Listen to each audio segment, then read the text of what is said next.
Hey guys, Mark Latham, Firehouse Roofing. We're here for another episode of What's Under Your Roof. We came over here to Standard Service. Elias Pope, good friend of mine, one of the owners, and go in here and check out and see what they got going on.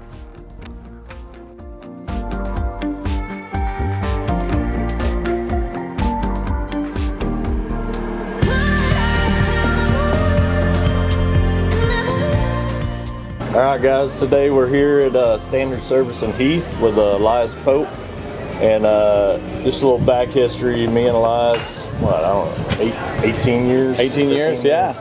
But known each other for a long time. Met Elias at church. Our families got to be good friends, and so I wanted to come out here and talk with him today and let him tell you a little bit about himself and the restaurants and all that stuff. Well, thanks, Mark. My name's Elias Pope. I am the founder of 80/20 Hospitality and live right down the street. And started Standard Service a few years back at the smaller location in Rockwall, and had the opportunity to be a partner in developing this piece of land here, and got to make it a little bit bigger and define the vibe a little bit differently to be one of the largest, I guess it's the largest restaurant in Heath. But it's also our hometown space, so we built something that hopefully is fun for the family. And Mark and I have billions of kids. I've got 5, he's got 3, and we need a place where we can hang out, they can grow up, and hopefully work here one day and then go off and do great things. So Standard Service is it's a labor of love. It's a little bit different than our other restaurants, and man, it's special that way. So thank you for doing this, and absolutely, love the series. Excited to be a part. Yeah, and just so you guys know, I mean, you got to explain your passion, I guess, for the restaurant industry and like that stuff, because I knew you when you were a manager at Saltgrass Steakhouse. Yeah. And used to listen to your conversations about where you wanted to go, what you wanted to do, and all that stuff. And every time I listened to you, I always got excited because I was like, oh yeah, this guy's going to do something. And but it's not just opening a restaurant or all that stuff. The concepts and like all that stuff that you guys do, I mean, it's cool. Where's the passion behind it come from, and what's the... So, we met, like, I know we say 18 years ago. We were 25. I was about to have my first kid when I moved to Rockwall. I grew up in Greenville, Texas, so this has always been home. My parents live on the other side. My brother, aunts, uncles, they all live in Greenville still. So when we met, I had worked at Saltgrass for a bit. I opened the Saltgrass here in Rockwall as one of their head trainers during one of their growth phases, and learned a lot from a great company.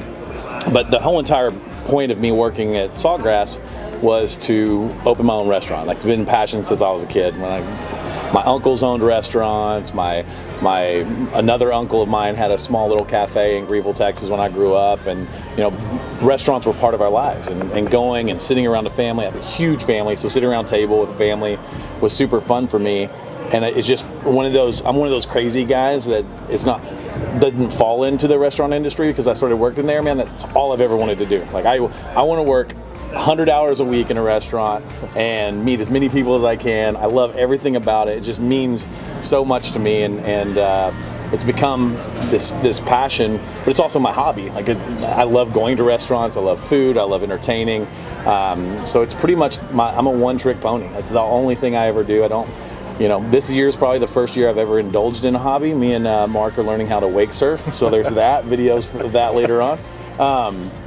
But other than that, I have a super cool family, and I love hospitality. So, the passion comes from that family vibe of getting together with everybody and sharing stories. And it was always at the end of the week. We'd go out on Friday night and we'd wait an hour and a half to get into this restaurant, and then we'd sit down and we'd laugh and have fun and share stories. And it's always been such a big part of who I am. So when I got to work at Saltgrass with those guys, it was super fun and exciting time.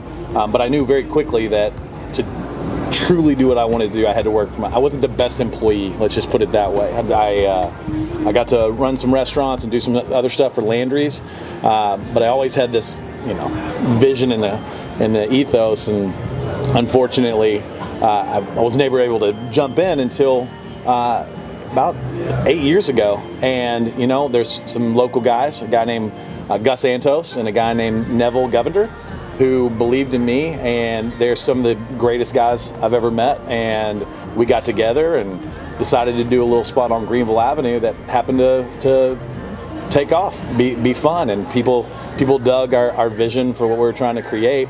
That first restaurant was called HG Supply Company. HG stands for Hunt and Gather, so it's an all-natural neighborhood bar and grill. Super fun space with a big, huge rooftop that, it's one of those work hard, play hard kind of places. Like you work hard, you want to eat things that fuel your day, and so we have an ingredient base there that does so. And man, afterwards you go to the rooftop and have a couple beverages, have fun with your friends. It's a place to gather and enjoy those that mean a lot into your life. So created that. Since then we've opened 7 other restaurants. Super exciting. We have a few more we're looking at, but obviously during the pandemic we've had to adjust our vision for what our growth strategy looks like. But man, that's really the story. I could go on all day and talk about the restaurant piece, but when I was a kid and met Mark, I was always passionate about, I'm going to open a restaurant.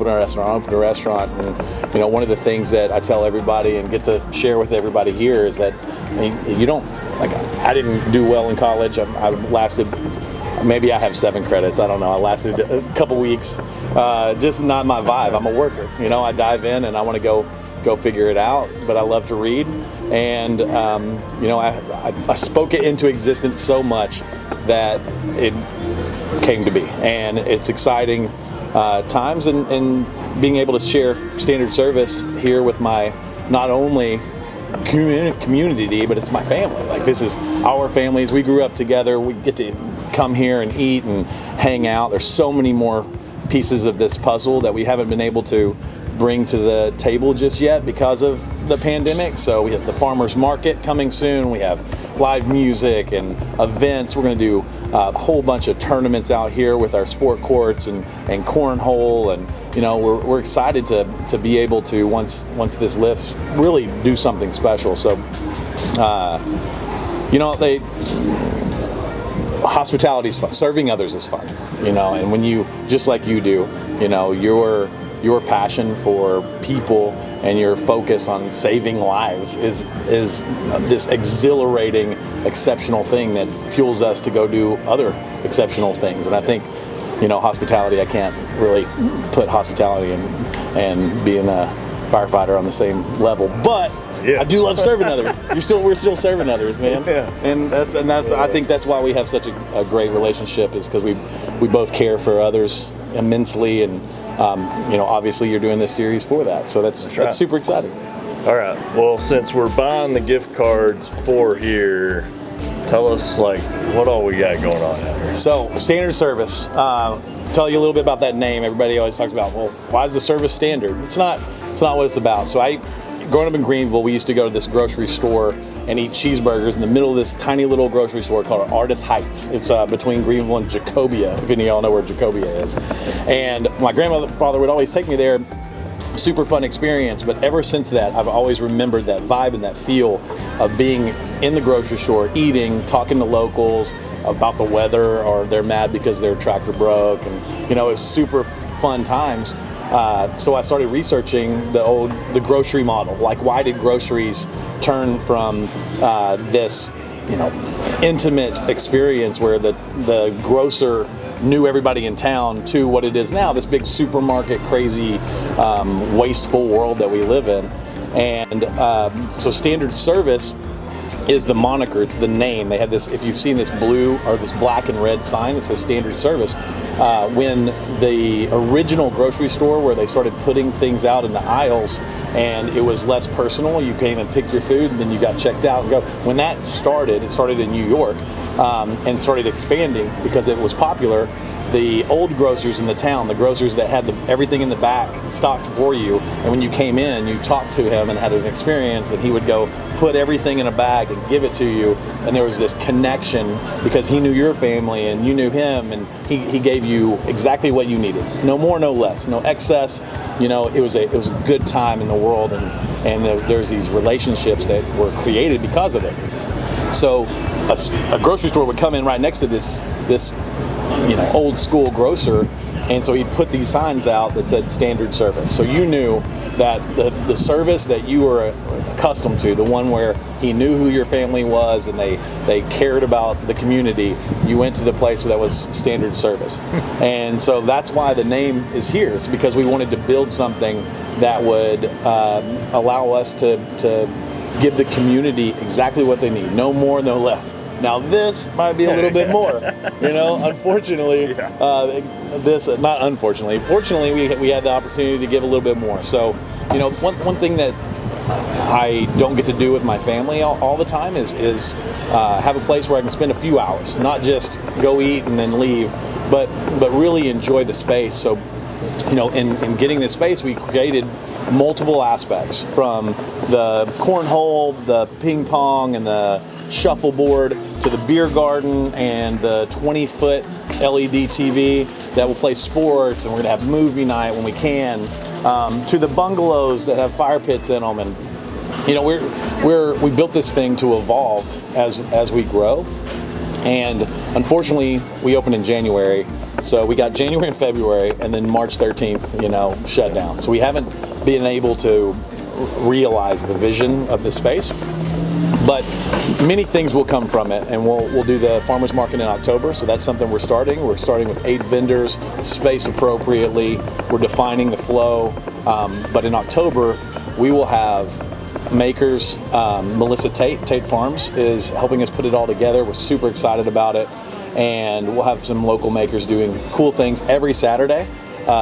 Starting, I believe we're going to go 10 to 2 every Saturday, and it's just be a fun time where the community can come grab charcuterie boards and steaks and whatever you're grilling out that weekend, or if you want to share a family, it's going to be out front. And that's why we built that big awning out front for the farmers market. So we're going to finally get to realize that. So that'll be the first foray into what we wanted this place to be, besides just a really cool restaurant. Yeah. So we got things everywhere, man. We're super excited about it. Well, it's awesome, man. I'm proud of you. Thank you, sir. Turned out great. And I love coming here. Great food, great people. Definitely get to have a fun family environment, hang out with friends, kick Elias's butt in cornhole. Yeah, hey. It's real, man. Well, cool, man. I appreciate it. I appreciate you. Come out here, hang out for a little bit. Hopefully we can give away these gift cards and let these people come enjoy it as well. Awesome, man. Thank you so much. All right. Hey guys, thanks for tuning in again. We've bought $300, $25 gift cards, so we'll have 12 winners on this. All you got to do to enter is like, leave a comment, and share. Thanks again. See y'all next week.